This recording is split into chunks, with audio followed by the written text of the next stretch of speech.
أنا أول رجال سعودي صار حامل. فهولد اون، أول رجال سعودي صار حامل وقحطاني صار حامل. فأنا أول رجال سعودي صار حامل.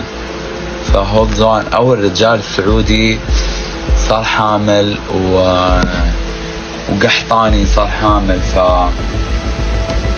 فجد تعبت يعني، وأنا رايح الحمام اكتشفت إني صرت رجال زي الحرمة، يعني زي المرأة يوم راحت طلع منها دم تخاف تبكي عندما تقول طلع مني دم طلع مني دم زي كذا. بعدين اكتشفت انها صارت امرأة.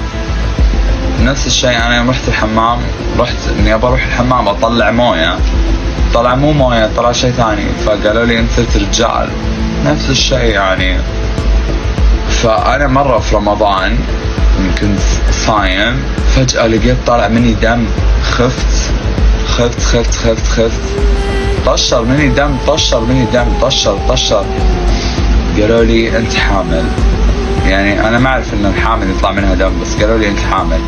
هذا الطب في بريطانيا، قالوا لي انت حامل.